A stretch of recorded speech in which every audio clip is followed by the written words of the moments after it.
Exode chapitre 9. L'Éternel dit à Moïse, va vers Pharaon, et tu lui diras, ainsi parle l'Éternel, le Dieu des Hébreux, laisse aller mon peuple, afin qu'il me serve. Si tu refuses de le laisser aller, et si tu le retiens encore, voici, la main de l'Éternel sera sur tes troupeaux qui sont dans les champs, sur les chevaux, sur les ânes, sur les chameaux, sur les bœufs et sur les brebis. Il y aura une mortalité très grande. L'Éternel distinguera entre les troupeaux d'Israël et les troupeaux des Égyptiens, et il ne périra rien de tout ce qui est aux enfants d'Israël. L'Éternel fixa le temps, et dit, demain, l'Éternel fera cela dans le pays. Et l'Éternel fit ainsi, dès le lendemain. Tous les troupeaux des Égyptiens périrent, et il ne périt pas une bête des troupeaux des enfants d'Israël. Pharaon s'informa de ce qui était arrivé, et voici, pas une bête des troupeaux d'Israël n'avait péri. Mais le cœur de Pharaon s'endurcit, et il ne laissa point aller le peuple.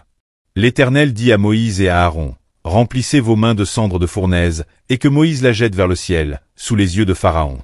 Elle deviendra une poussière qui couvrira tout le pays d'Égypte, et elle produira, dans tout le pays d'Égypte, sur les hommes et sur les animaux, des ulcères formés par une éruption de pustules. Ils prirent de la cendre de fournaise, et se présentèrent devant Pharaon. Moïse la jeta vers le ciel, et elle produisit sur les hommes et sur les animaux des ulcères formés par une éruption de pustules. Les magiciens ne purent paraître devant Moïse, à cause des ulcères, car les ulcères étaient sur les magiciens, comme sur tous les Égyptiens.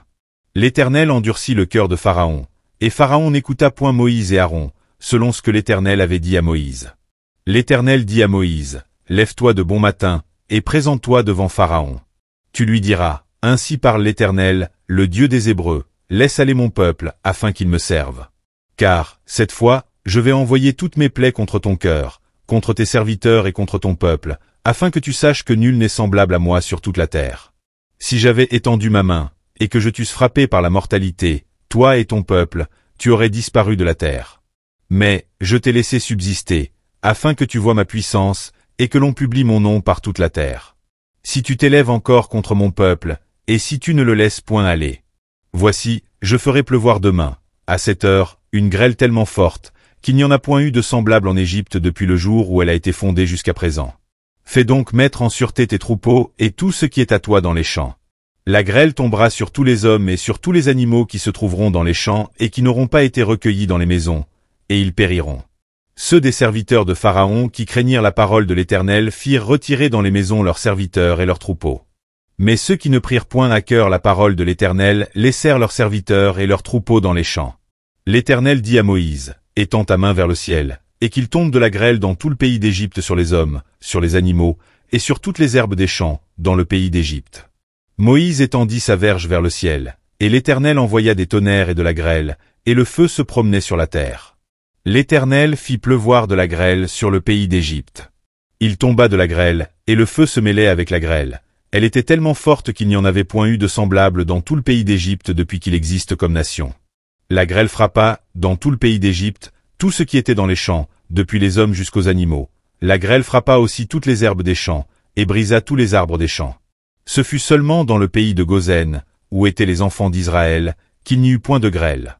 Pharaon fit appeler Moïse et Aaron, et leur dit, cette fois, j'ai péché, c'est l'Éternel qui est le juste, et moi et mon peuple nous sommes les coupables.